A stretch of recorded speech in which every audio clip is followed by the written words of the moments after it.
नमस्ते विद्यार्थियों, कक्षा 9वीं में भूगोल विषय के पहले पीरियड में आप सबका स्वागत है।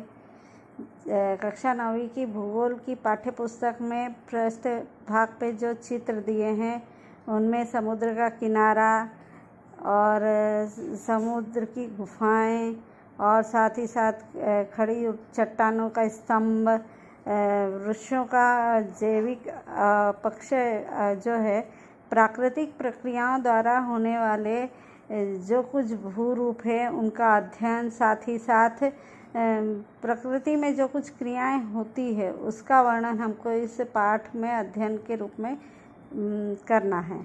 अब पाठ पहला है हमारा वितरण के मानचित्र। मानचित्र अनेक प्रकार के होते हैं जिन्हें हमने देखा है, अनेक देशों के होते हैं, पर यहाँ हम विशेष प्रकार के मानचित्र का अध्ययन करने वाले हैं।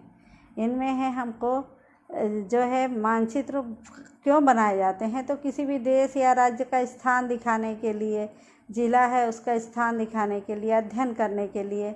और मानचित्रों का मुख्य उद्देश्य होता है क्षेत्र की स्थिति और वितरण दर्शाना।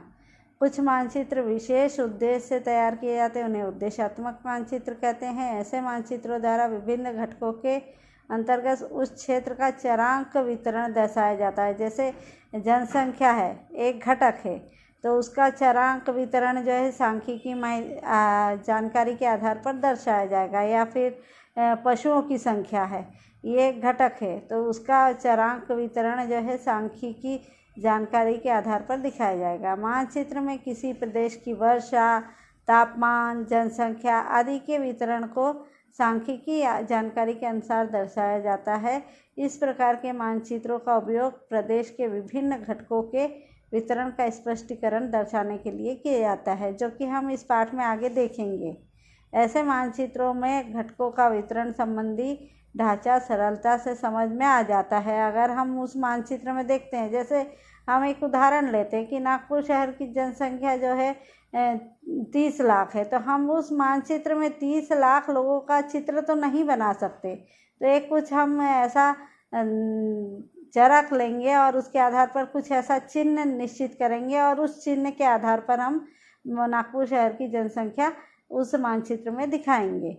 तो वितरण मानचित्रों को बनाने के लिए संबंधित घटकों की सांख्यिकी जानकारी, अगर इस तरह के मानचित्र वितरण के मानचित्र विशेष तौर पे, तो उनको दिखाने के लिए सांख्यिकी जानकारी की आवश्यकता होती है। पशुओं की कितनी संख्या है, जनसंख्या है तो उस क्षेत्र की मनुष्य की कितनी जनसंख्या है, यह दिखाने के लिए सांख्यिकी जानकारी पहले आवश्यक होती है, तभी उस मानचित्र में वितरण दिखाया जा सकता है उस जानकारी का।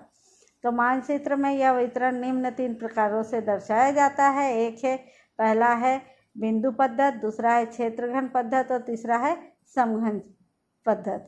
अब इसमें हमने देखा है कि वितरण के मानचित्र, तो मानचित्र में जो है हम वितरण के मानचित्र में क्या क्या दिखाते हैं पहले ये देख लेंगे।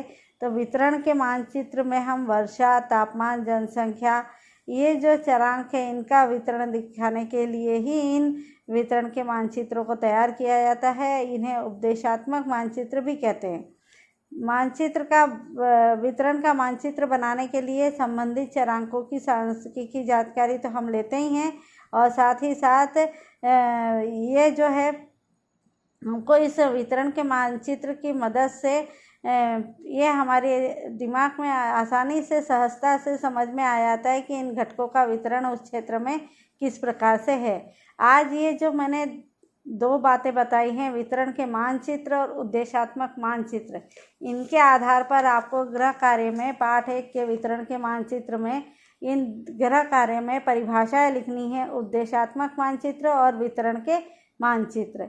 ये 2 मुद्दों पर तुम्हें जो है इनकी परिभाषाएं लिखना है। बस इतना ही लिखना है। धन्यवाद।